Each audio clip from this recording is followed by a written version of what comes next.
வணக்கம் நண்பர்களே. இன்றைக்கி நம்ம பார்க்க போகிறது என்னென்னு பார்த்தீங்கன்னா, பாவக்காய் ஃப்ரை தான் பார்க்க போகிறோம். பாவக்காய் ஃப்ரை எல்லாருமே பண்ணுவோம். இருந்தாலும் இது மாதிரி பண்ணி பாருங்கள், உண்மையிலே டேஸ்ட்டு சூப்பராக இருக்கும்.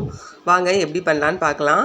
நான் ஒரு 2 பாவக்காய் எடுத்திருக்கேன். இந்த 2 பாவக்காய் வந்து இந்த மாதிரி ரவுண்ட் ஷேப் இருக்கும் இல்லையா, அதில் கட் பண்ணி அதில் பாதியை கட் பண்ணியிருக்கேன். உங்களுக்கு விதை வந்து வேண்டாம் அப்படின்னு தோணுன்னா நீங்கள் வந்து விதையை வந்து எடுத்துருங்க. அதுக்கப்புறம் கட் பண்ணிவிட்டு அதில் வந்து மஞ்சள் தூள், மிளகாய்த்தூள், அப்புறம் வந்து தனியாத்தூள், அப்புறம் ஜீரகத்தூள், உப்பு, 1 ஸ்பூன் வந்து கடலை மாவு வந்து நான் போட்டிருக்கேன். போட்டு இதை வந்து நல்லா மிக்ஸ் பண்ணிடுங்க. எல்லாம் மாவு மசாலா பாவக்காய் எல்லாம் நல்லா வந்து மிக்ஸ் ஆகணும். அது மாதிரி நல்லா மிக்ஸ் பண்ணிடுங்க. அதுக்கப்புறம் 1 ஸ்பூன் அளவுக்கு வந்து தண்ணி வந்து அதில் போட்டு அதையும் நல்லா கலந்து மிக்ஸ் பண்ணியிருக்கேன். ஏன்னா வந்து அப்போ தான் அந்த மாவெல்லாம் வந்து அந்த பாவக்காயில் ஒட்டும் இல்லையா.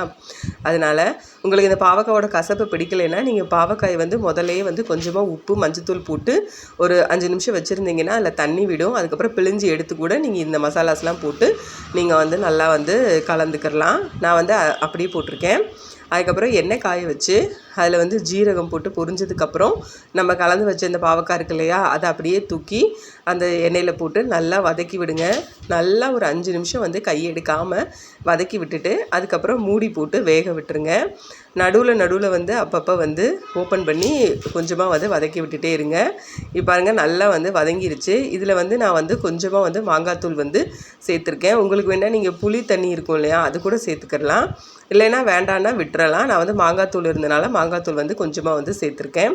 அவ்வளோதான். பாருங்கள், சூப்பராக ஒரு பாவக்காய் ஃப்ரை வந்து ரெடி ஆயிடுச்சு.